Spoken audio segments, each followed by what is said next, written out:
The lights from the stage were hot against my skin, the polished wood of the podium gleaming under them. My name echoed through the hall. Olivia Harper, and polite applause rose from the audience as I stepped forward to receive my MBA diploma. I smiled for the camera, holding the folder just as the photographer instructed, but my eyes drifted to the right. The row reserved for my family sat in plain view, empty. It shouldn't have surprised me. Still, the sight struck something deep, a hollow thud inside my chest. I'd held on to a faint, foolish hope that maybe this time would be different. Maybe they'd set aside whatever excuse they'd conjured up and show up for me. But the empty seats told the truth, just like they had at every other milestone in their absence. Memories filled the gap. My 16th birthday, when Sophia got a weekend trip to Los Angeles for a once-in-a-lifetime dance workshop, while I got a store-bought cake left on the kitchen counter. My high school graduation, when my parents arrived late because they had to drive Sophia to a photo shoot. The scholarship dinner I attended alone because it's just a formality and they didn't want to take the evening off work. Sophia was 3 years younger, their golden child. Every one of her whims became a project the whole family rallied behind. My dreams, on the other hand, were met with reminders to be practical, self-sufficient, and not expect handouts. "Toughen up, Olivia," my father used to say, as if resilience were a coat you could pull on at will. The dean's handshake lingered just long enough to pull me back to the present. I walked off the stage to the applause of strangers, returning to my seat among the other graduates, the weight of my diploma heavy in my lap around me. Classmates leaned into their cheering families, cameras flashing, flowers exchanged. I kept my hands folded and my face neutral, already rehearsing the answer I'd give later when someone asked, "Were your family here?" When the ceremony ended and I stepped out into the crisp spring air, my phone began to buzz. I was halfway down the steps outside the university library, diploma still tucked under my arm. When my phone buzzed again, the number was unfamiliar. Oregon area code. For a moment, I almost let it go to voicemail, but something about the timing made me swipe to answer. "Ms. Harper." The voice was deep, measured.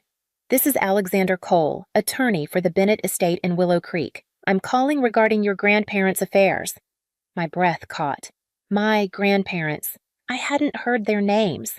Henry and Clara Bennett spoken aloud in months, not since the quiet memorial service I'd organized mostly by myself. "Yes," he continued. "As their sole heir, you've inherited their property and investments. We'll need to meet soon to go over details, but I can tell you now the current estate value is approximately $1 million. I stopped moving. Around me, graduates laughed and posed for photos, but the words $1 million seemed to pull the sound out of the air. I wasn't thinking about the number so much as the fact that they had chosen me deliberately, unequivocally. Images came unbidden my grandfather in worn flannel, teaching me how to fix a loose fence post. My grandmother's hands dusted with flour as we rolled pie crust on the old kitchen counter. The two of them reading side by side on the porch, the ocean just beyond the rose garden. From high school through their final years, I'd been the one driving up on weekends, mowing the lawn, replacing light bulbs, sorting their mail. They never asked for much, just company and help with small things they could no longer do. My parents and Sophia rarely came except for Thanksgiving photos or a quick stop on the way to somewhere else. Ms. Harper Alexander's voice brought me back. "If you can be in Willow Creek this week, we'll begin transferring control to you." "Yes," I said, the word firm. "I'll come." We exchanged details and I ended the call, tucking the phone back into my bag. The spring wind carried a faint chill, but it wasn't the cold that made me tighten my grip on my diploma. It was the sudden awareness that this gift came with a shadow. I knew my family well enough to understand what would happen once they found out, and I wasn't going to wait for that day to arrive unprepared. I was seated in a glass-walled office in downtown Seattle across from Ethan Brooks, a trust attorney recommended by a former classmate. Ethan was in his mid-40s, calm-eyed, the kind of man who spoke sparingly but left no doubt about his meaning. After listening to me outline my family's history, how borrowing in their vocabulary meant gone forever, and helping manage was just a step toward taking, he leaned back in his chair. "If you want to make this airtight," he said, An irrevocable trust is your best option. Once it's set, no one, not even you, can pull the assets back into your personal name. They'll be beyond public reach, and you'll be the sole trustee. It sounded final and maybe a little ruthless, but finality was what I needed. We spent the next few weeks in a blur of signatures, transfers, and sealed envelopes. Ethan arranged for an LLC owned by the trust to take title to the Willow Creek property. Every utility account, every tax record, every insurance policy shifted under that entity's name. The investment accounts my grandparents left were closed. The funds moved into trust-managed holdings with dual authentication access. Only Ethan and I controlled. The paper trail disappeared from Oregon. Copies of the original documents went into a locked file at Ethan's office in a safe deposit box in San Francisco, far from anyone in my family. I didn't tell a soul, not even my closest friends. The fewer people who knew, the fewer loose threads for my family to tug at. One night, sitting alone in my apartment, I caught myself wondering if this made me cold, cutting them out so completely, preemptively, without a word. It was a kind of severing that couldn't be undone. But then I remembered every time they'd watched me scramble to cover my own tuition, every missed milestone, every ill managed tossed over their shoulders as they walked away. And I realized cold was exactly what had kept me alive in that house for years. By the time Alexander called to say the estate transfer was officially complete, the lock was already in place. Now, all I had to do was wait for them to discover it. It started subtly, almost as if they'd all agreed to the same script. A text from Sophia. Saw you were in Willow Creek last weekend. Thought I might stop by sometime. We should catch up. A call from my mother, her voice overly warm, asking how work was going and whether I'd had time to think about the future of the house. The first weekend I was back at the estate. My father appeared in the driveway with a toolbox, claiming he'd noticed the porch railing looked loose the last time he drove by. He offered to fix it up. No charge. I told him I had it handled. Sophia was more persistent. She'd drop by with a tin of cookies or a bundle of flowers, drifting through the rooms with that bright smile, asking questions that sounded casual, but weren't. Do you still keep the deed in the house? Just curious. I've never actually seen it. I'd change the subject every time. At dinner one evening in their kitchen, my mother set down a roast chicken and launched into a speech about keeping family property in the family, glancing at me as if I might spontaneously offer to split the inheritance. Sophia chimed in about how much she'd always loved the place, how she could see herself living there, maybe even renovating it. I smiled, nodded, and offered nothing. Each visit, each phone call was a slow press against the edges of my boundaries, testing for weakness. They thought I was still the daughter who could be worn down with enough insistence, the sister who'd give in to keep the peace. But I made sure to answer every probing remark with a vague, agreeable hum, giving them the illusion that I hadn't fortified the ground they were so eager to claim. Their patience was just as calculated as mine, and I knew eventually one of us would decide it was time to make the next move. The morning air was sharp enough to sting my lungs as I swept a scatter of maple leaves off the porch. The ocean was restless that day, a low rumble under the steady cry of gulls. I'd just leaned the broom against the railing when a familiar black SUV turned into the drive, crunching over the gravel. Sophia stepped out first, hair perfectly tied back, her expression bright with the kind of confidence that usually meant she thought she'd already won. My parents followed my mother clutching a slim folder, my father moving with that slow, deliberate stride he used when he wanted to look in control. "Morning, Liv," Sophia called, striding toward me. "I just wanted to let you know. This house is in my name now," she said, in a single breath, like she couldn't wait to drop the news. "Mom and Dad think it's best if you move out this week. I already have a potential buyer." I didn't flinch. "Really?" My father stepped forward, pulling a sheath of papers from the folder. "Your grandparents will had an error. Technically, the property should have been left to both you and your sister. We've worked with a lawyer to correct it, and we've transferred title to Sophia so it's easier to manage." He held the papers out to me as if expecting I'd take them with gratitude. I glanced down. At first glance, they could have fooled someone who didn't know what to look for, a blue ink seal in the corner, signatures in looping script. But the seal design was wrong, the notary stamp number incomplete, and the signatures shaky, inconsistent. Sophia smiled like a realtor about to close a deal. "Don't worry, I'll handle everything. We can get movers here in a week." I let the moment stretch, watching the certainty in their eyes, storing every detail, the date printed at the top, the name of the so-called notary, even the faint watermark that didn't match county records. "I've heard you," I said finally, my voice even. Then I stepped back, letting them think they'd planted their flag. They left, looking satisfied. I stayed on the porch until the SUV disappeared, already knowing I wouldn't have to wait long for their next move. The crunch of tires on gravel came earlier than I expected. A white moving truck rolled up first, the black SUV trailing close behind. From the passenger seat, Sophia hopped out in a fitted tracksuit, phone in hand, eyes alight with anticipation. My parents followed my father with a fixed smile, my mother already gesturing toward the porch as if directing a stage play. Behind me, Nathan Wells, the county property official, stood in a neatly pressed navy suit, a leather folder tucked under one arm. We'd spoken the night before. He'd reviewed every document in the trust and agreed to meet here in person. Now he waited, silent and steady, while I folded my arms across my chest. The movers had barely made it to the walkway when they slowed, taking in the scene.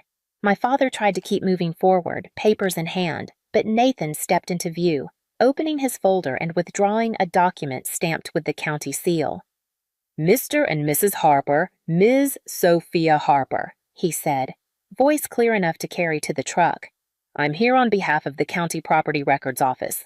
As of last April, this property was transferred into an irrevocable trust under the sole trusteeship of Ms. Olivia Harper. Any transfer of ownership attempted after that date is legally void and may constitute fraud."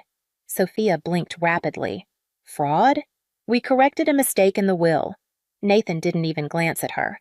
"Our records show the paperwork you filed used an unlicensed notary and was processed through an out-of-state service flagged for fraudulent filings. This is your official warning. Any further attempt to claim this property without authorization will be referred for criminal investigation." The movers exchanged looks, then began backing toward their truck. My mother's lips pressed into a tight line. My father folded the papers slowly, as if buying time, before turning sharply toward the SUV. Sophia lingered a moment longer, her expression hardening. "You'll regret this," she said under her breath.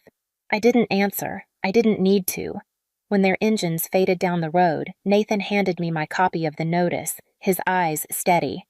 They won't forget this. Neither would I. And I knew the quiet that followed wouldn't last. I found a thick envelope wedged in my apartment mailbox. The return address belonged to a law firm in Seattle I'd never heard of, but the name on the line beneath was instantly familiar. Victoria Harper. Inside was a 4-page letter printed on heavy cream paper. The language was polished, but the demands were anything but subtle. $150,000 in cash as emotional compensation, joint ownership of the Willow Creek property with Sophia, and a monthly stipend until further notice to ensure the family's long-term well-being. The letter accused me of causing irreparable harm to maternal and sibling bonds by keeping the estate entirely in my name. I read it twice, then set it aside and reached for my phone. If they wanted to take this into the legal arena, I'd meet them there. Isabella Grant agreed to see me that afternoon. Her office was on the 15th floor of a downtown building, the walls lined with framed trust and estate case victories. She listened without interrupting as I laid out the letter, the forged documents, and the attempted takeover at the house. Her response was immediate. "We send a cease and desist, direct, documented, and final. They have no claim, not with that trust in place. And we find proof of who filed those forged papers." Within 48 hours, the letter was on its way to my mother's attorney and her home address.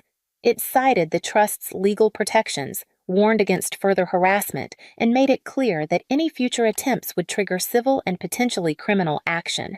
Isabella's investigator didn't take long to find the trail. The forged transfer had been submitted through a property filing service flagged in multiple states for fraudulent activity. The name attached to the submission, Sophia Harper. The notary seal number didn't exist in the state registry. Seeing it in black and white left me with a cold, steady anger.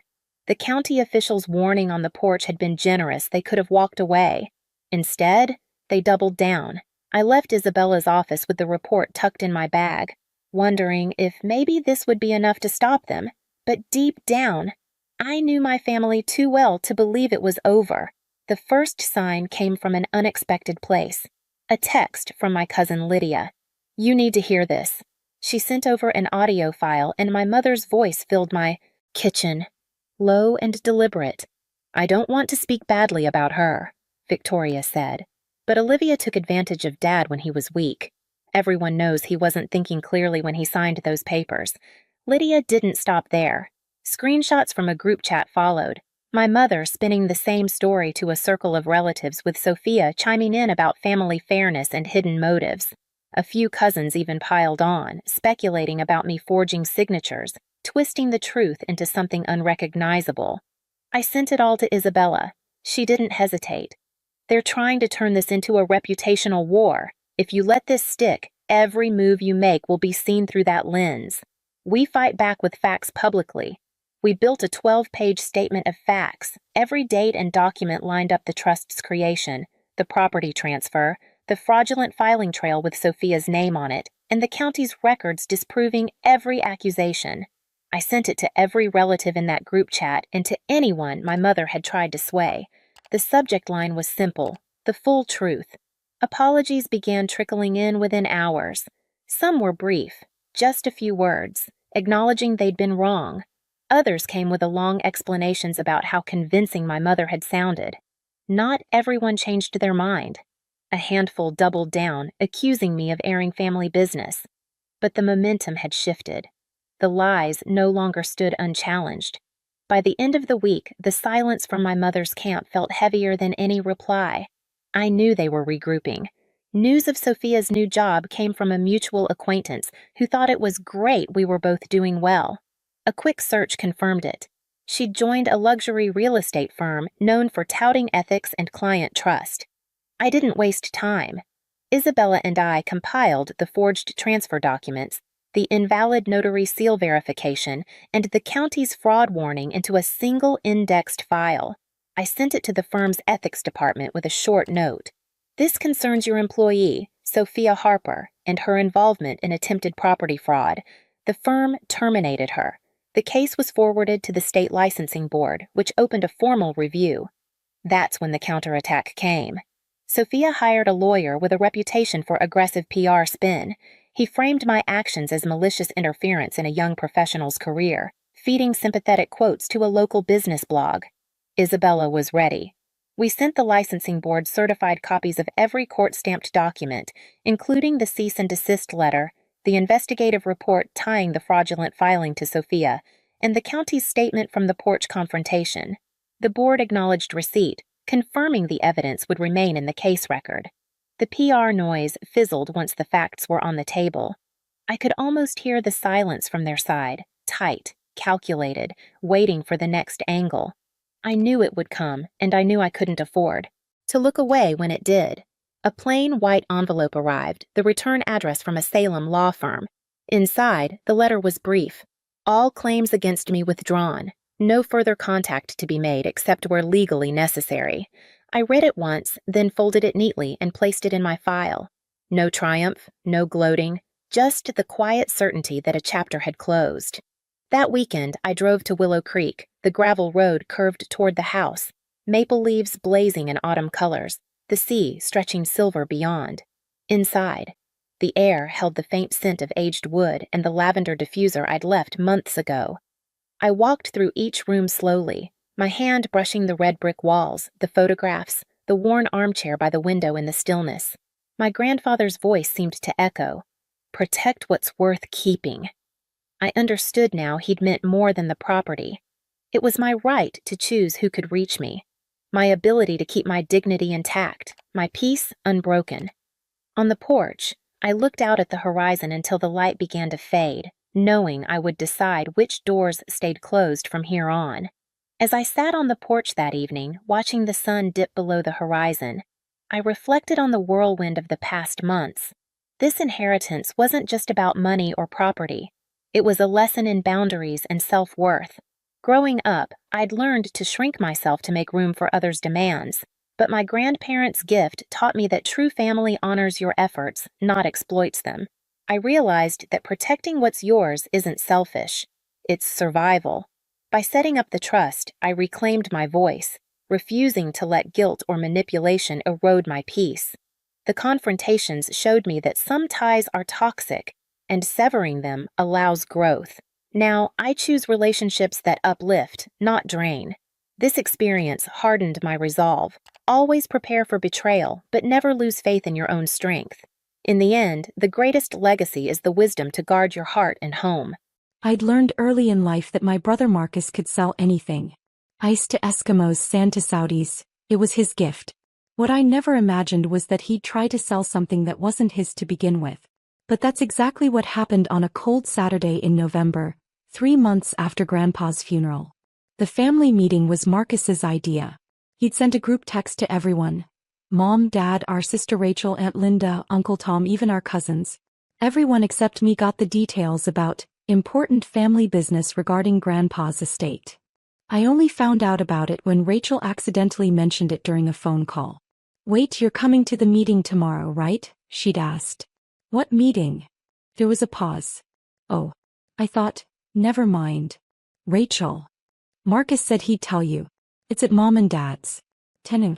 I showed up at 9:55 watching through my car window as family members arrived. Marcus pulled up in his new BMW, the one he'd been bragging about on social media, the one that seemed oddly expensive for someone whose real estate business had been going through a rough patch for the past 2 years. Inside, the living room was arranged like a corporate presentation. Marcus had set up a projector, printed handouts, even brought coffee from that expensive place downtown. He was wearing his best suit, the one he saved for closing million-dollar deals. Emily, Mom said when I walked in, her smile tight. We weren't sure you'd make it. Rachel mentioned it. Marcus's jaw clenched slightly, but he recovered quickly. Great. Now that everyone's here, let's get started. I took a seat in the back next to Cousin David, who barely acknowledged me. That was normal. In this family, I'd always been the odd one out. The one who chose social work over business, the one who lived in a modest apartment instead of chasing the suburban dream, the one who wore thrift store clothes to family dinners while everyone else competed over designer labels. Marcus clicked to his first slide, a photo of Grandpa's house. The beautiful Victorian in the historic district, with its wraparound porch and original stained glass windows. The house where Grandpa had lived for 53 years, where he'd raised Dad and Uncle Tom, where every family holiday had taken place for as long as I could remember. As you all know, Marcus began, his voice taking on that smooth, practiced tone, Grandpa's estate is substantial. The house alone is worth approximately $2.3 million, given the location and recent market comparisons. Mom dabbed at her eyes with a tissue. Dad nodded solemnly. Now, maintaining a property like this is expensive. Property taxes alone are $43,000 annually. Then there's insurance, utilities, maintenance, landscaping. We're looking at roughly $78,000 per year just to keep the lights on. Aunt Linda frowned. That does seem like a lot. Exactly, Marcus continued. Which is why I've been working diligently over the past few months to find a solution that benefits everyone. He clicked to the next slide. A professional photo of a couple in their 50s, smiling in front of a sold sign. Meet the Hendersons. Tech executives relocating from California. They've been looking for a historic property in our city for months. My stomach tightened. They've made an offer. $2.4 million cash, 30-day close. Marcus paused for effect. That's $100,000 over asking price. Uncle Tom whistled. That's incredible, Marcus. It gets better. I've structured the deal to minimize taxes and maximize distribution. After closing costs and my commission, which I've generously reduced to just 3% given the family circumstances, we're looking at approximately $2.26 million to split among the beneficiaries. Rachel leaned forward. How much would each of us get? Marcus smiled. Based on the estate documents I've reviewed, the house would be divided among Dad and Uncle Tom as primary beneficiaries, with smaller distributions to grandchildren. Dad and Uncle Tom would each receive approximately $900,000. The grandchildren would split the remainder, about $90,000 each for you, Rachel, and our cousins. The room erupted in excited chatter. I watched Rachel's face light up, saw Cousin Jennifer already calculating what she could buy, heard Uncle Tom talking about finally paying off his mortgage. "When do we close?" Dad asked. "That's the beauty of it. The Hendersons are motivated. They need to relocate by January 1st for their jobs. If we move quickly, we can close before Christmas. Everyone would have their money by New Year's." Mom was crying now, happy tears. "Oh, Marcus, you've handled this so well. Your grandfather would be so proud." Something cold settled in my chest. I raised my hand slightly like a student in class. Marcus saw me but continued talking. "I've already had the preliminary paperwork drawn up." "Marcus," I said quietly. He stopped, irritation flashing across his face. "Yes, Emily? When did you start this process?" "Finding buyers." "About 6 weeks ago." "Why? Did you consult with the executor?" The room went silent. Marcus's smile froze. "The executor?" "Of Grandpa's estate. The person legally authorized to make decisions about his assets." Marcus laughed, but it sounded forced. "Emily, I am handling the estate. Dad and Uncle Tom asked me to take the lead on the house since I'm in real estate. That's not the same as being the executor." Dad shifted in his seat. "Emily, honey, this isn't the time." "Actually, it's exactly the time," I said calmly. "Because if Marcus has been negotiating a sale without executor approval, that's a legal problem." Marcus's face reddened. "I have approval." Dad and Uncle Tom both agreed. "But they're not the executors either." Aunt Linda looked confused. "Then who is?" Before anyone could answer, the doorbell rang. Mom stood. "That must be the Johnsons from next door. I invited them to." "That's not the Johnsons," I said softly. Marcus stared at me. "How would you know?" I didn't answer. Mom opened the door and there stood Richard Pemberton, looking exactly as he had 3 months ago at Grandpa's funeral. Tall, silver-haired, carrying a leather briefcase that probably cost more than most people's monthly rent. He was wearing a charcoal suit and his Harvard law tie. "Good morning," Richard said pleasantly. "I apologize for the intrusion. I'm Richard Pemberton, senior partner at Pemberton and Associates. I'm the attorney for the Wellington estate." Mom's face paled. Oh my. "Please come in." Richard stepped inside, his eyes sweeping the room and landing on me with a brief, knowing nod. Then he turned to Marcus. "You must be Marcus Wellington. We've spoken on the phone." Marcus straightened, regaining his composure. "Yes, of course. Mr. Pemberton. I'm glad you could make it. As I mentioned in my messages, we have an excellent offer on the property." "Yes, about that," Richard interrupted smoothly. "I'm afraid there's been a significant misunderstanding." He set his briefcase on the coffee table and clicked it open. "You see, Mr. Wellington, Marcus, you've been conducting negotiations and accepting offers on a property you have no authority to sell." The color drained from Marcus's face. "I what? That's not. Dad and Uncle Tom are the primary beneficiaries. They gave me permission." "Permission from beneficiaries is not the same as executor authorization," Richard said, pulling out a thick document. "According to Mr. Joseph Wellington's last will and testament, executed on March 15, 2023, and properly filed with the probate court, all estate assets are under the control of a single executor until such time as the estate is properly settled and distributed according to the terms specified therein." Dad leaned forward. "But surely as his sons Tom and I have the right." "You have the rights of beneficiaries, Mr. Wellington. Which means you will receive what the will stipulates, when the executor determines the time is appropriate, following proper legal procedures. You do not have the right to make unilateral decisions about estate assets." Marcus was sweating now. "Fine. Then we need to speak with the executor immediately." "Who is it?" Richard looked at him steadily. "You're speaking to their attorney." "Yes, but who is the executor?" Richard turned to me. "Miss Wellington, would you like to explain or shall I?" Every eye in the room swiveled to me. I stood up slowly, smoothing down my thrift store cardigan. "I'm the executor, Marcus. Grandpa appointed me 7 months before he died." The silence was deafening. Rachel's mouth fell open. "You? That's impossible," Marcus sputtered. You're the youngest grandchild?" I offered. "The one who chose social work over finance. The family disappointment." Mom's hand went to her throat. Joseph wouldn't, he would have told us. He did tell someone, I said quietly. He told me. In March when he asked me to take on this responsibility. He said he'd been watching all of us for years, seeing how we handled money, how we treated others, how we made decisions. He said he needed someone who wouldn't be swayed by pressure, someone who would honor his wishes exactly as he'd written them. Richard cleared his throat. If I may. He held up the document. I have here the executed will, properly witnessed and notarized. Page 7, Section 12 clearly states, I hereby appoint my granddaughter, Emily Catherine Wellington, as sole executor of my estate, granting her full authority over all assets, distributions, and decisions until such time as the estate is properly settled according to the terms herein. Uncle Tom's face was red. This is ridiculous. Emily barely visited him.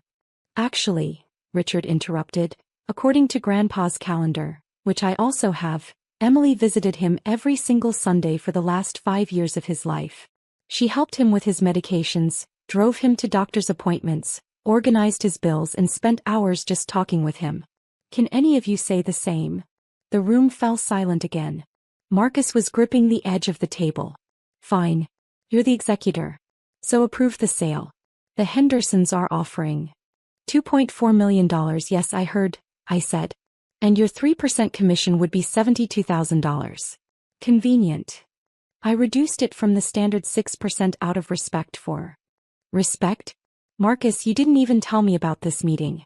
You've been negotiating the sale of a major estate asset without consulting the executor. Do you know what that's called? Richard answered for me. Fraud. Attempted conversion of estate assets. Breach of fiduciary duty. Take your pick. Marcus's BMW, I suddenly realized. The expensive coffee. The designer suit. He'd already been counting on this commission, probably already spent it. Dad stood up. Now wait just a minute. This is family. We're not talking about fraud or legal action.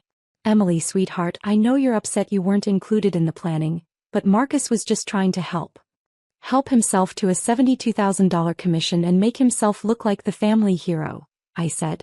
The words came out harder than I intended, but I was tired. Tired of being dismissed, tired of being excluded, tired of watching Marcus manipulate everyone. That's not fair, Rachel protested. Marcus found an incredible deal. Did he? I turned to Richard. What's the actual fair market value of the property? Richard didn't hesitate. We had 3 independent appraisals done as part of estate processing. The average valuation is $3.2 million. In the current market, with the right marketing to historic property enthusiasts and proper staging, we could reasonably expect offers in the $3.40 to $3.60 million range. Marcus's face went white. So the Hendersons' over-asking offer is actually $800,000 to $1.2 million under market value, I said. Who set the asking price, Marcus? He didn't answer. You did, didn't you? You listed it low to guarantee a quick sale and your commission. Never mind that you'd be costing the estate, costing all of us, over $1 million. I was trying to avoid a lengthy sale process. No, you were trying to avoid me finding out what you were doing, I said. How long did you think you could keep this secret? Mom's voice was small. But the money, we were going to get the money by New Year's.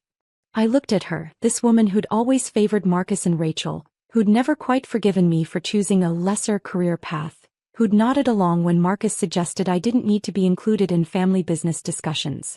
Mom, did you ever wonder why Grandpa chose me? She didn't answer. I turned to Richard.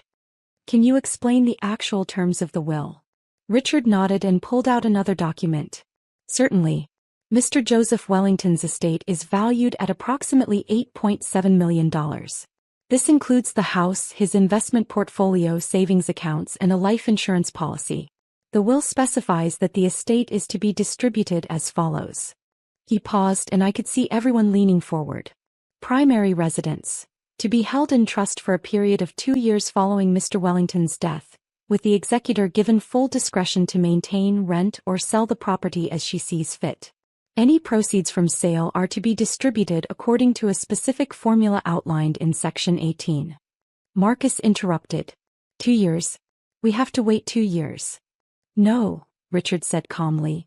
The executor can sell at any time within those 2 years. but only at a price and under terms she approves.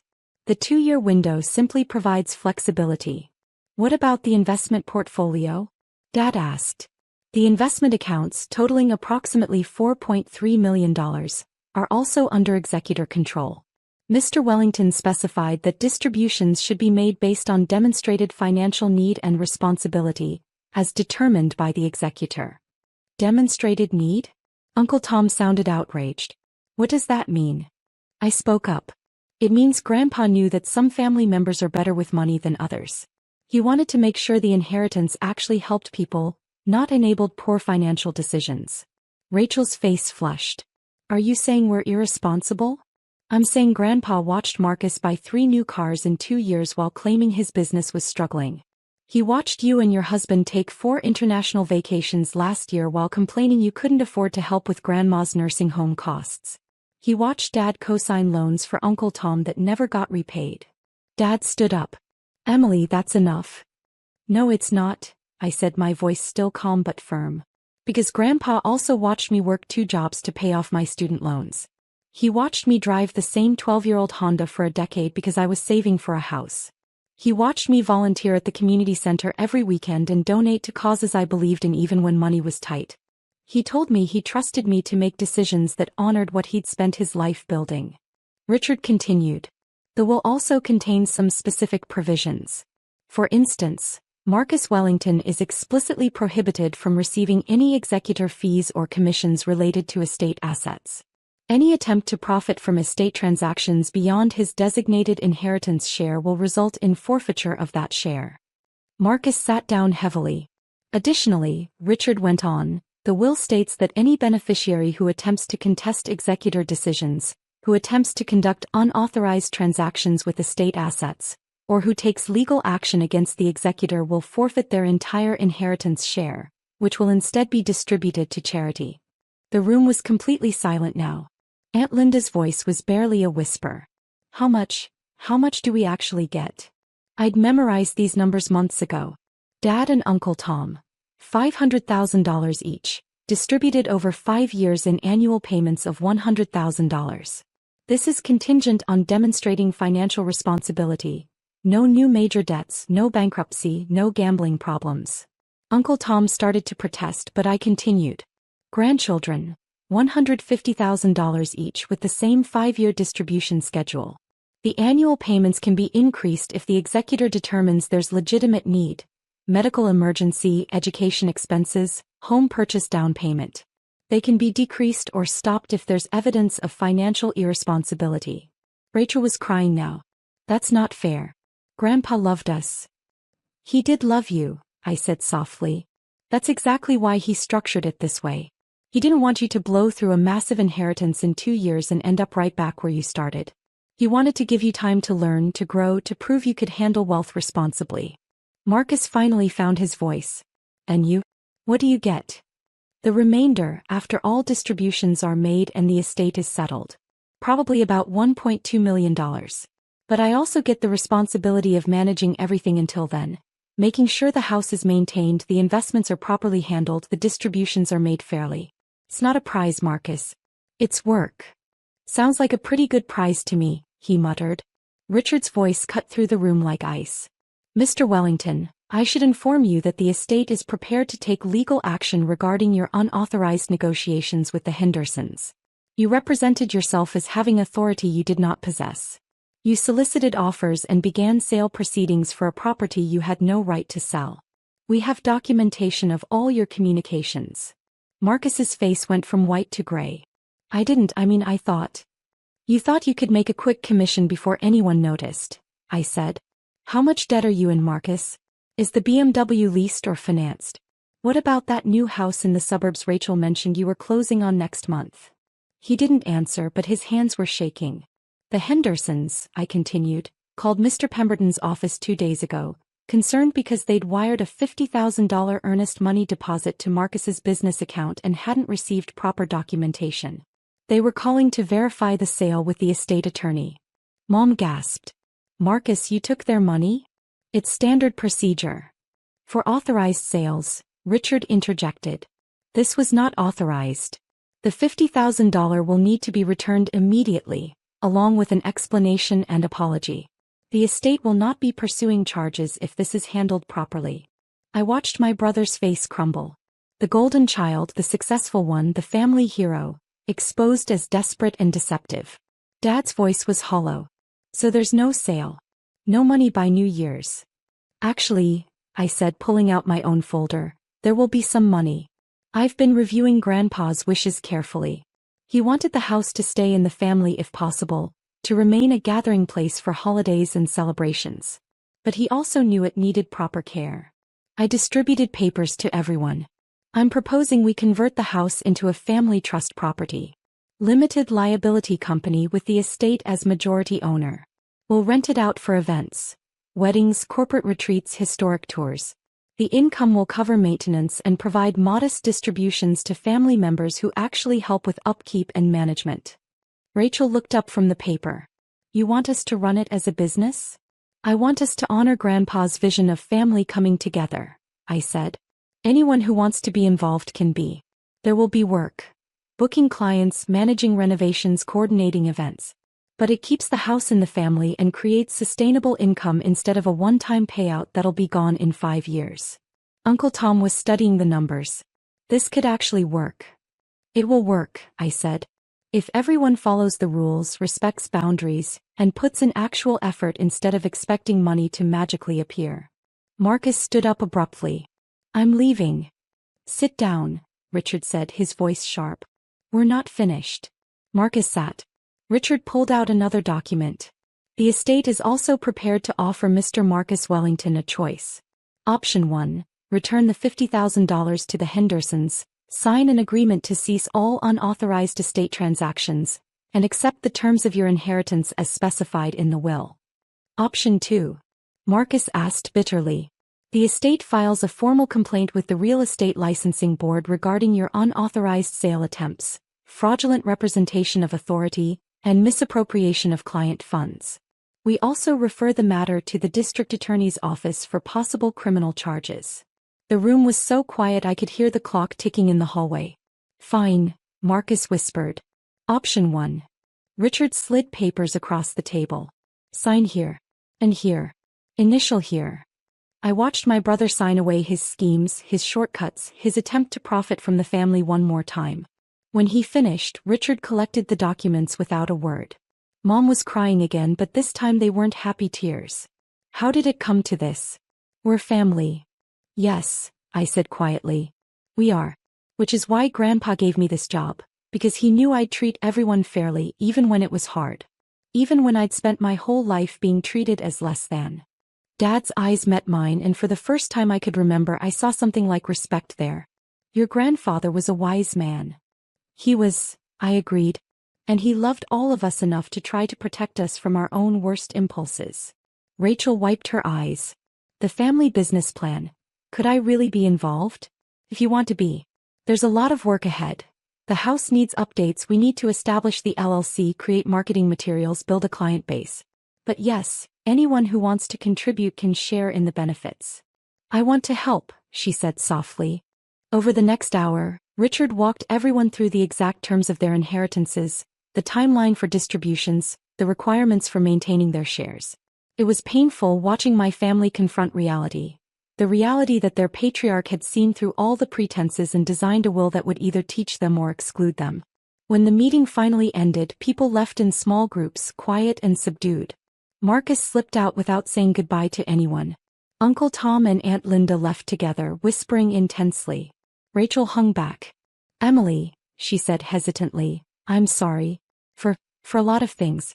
For going along with Marcus. For not inviting you properly. For treating you like you didn't matter.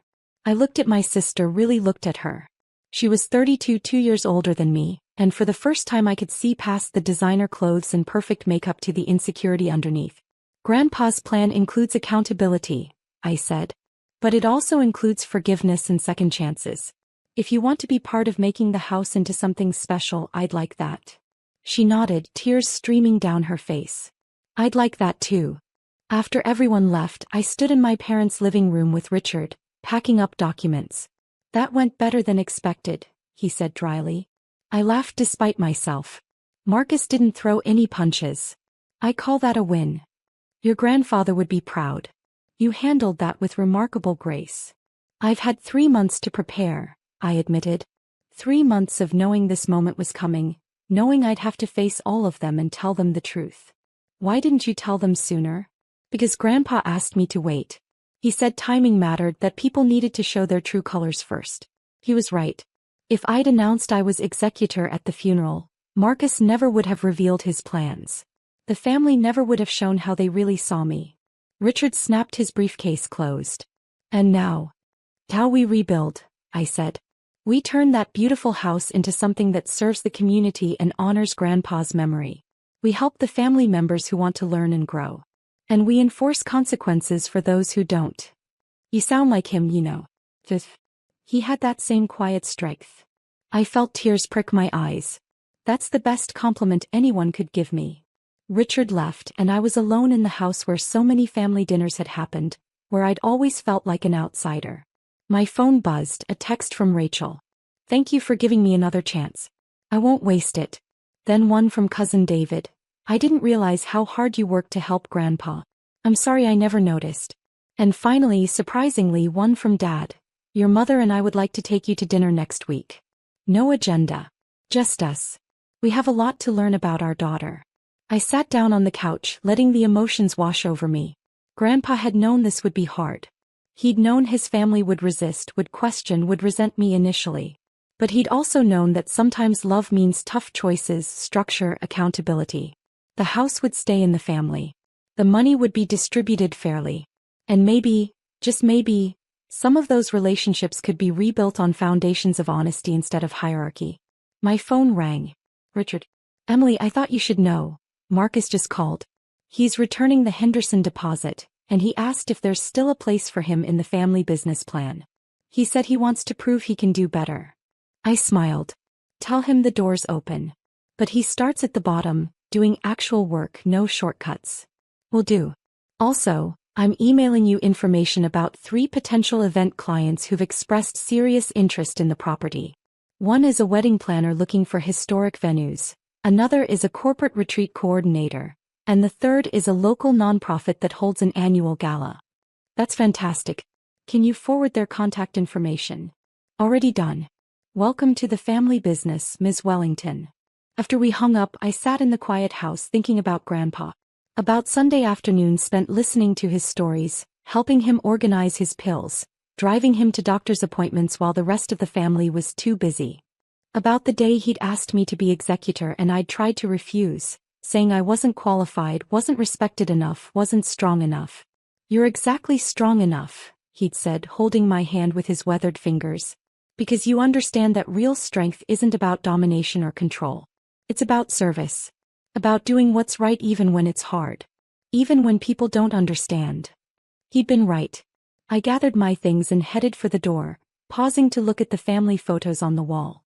Generations of Wellingtons, all gathered around Grandpa at various holidays and celebrations.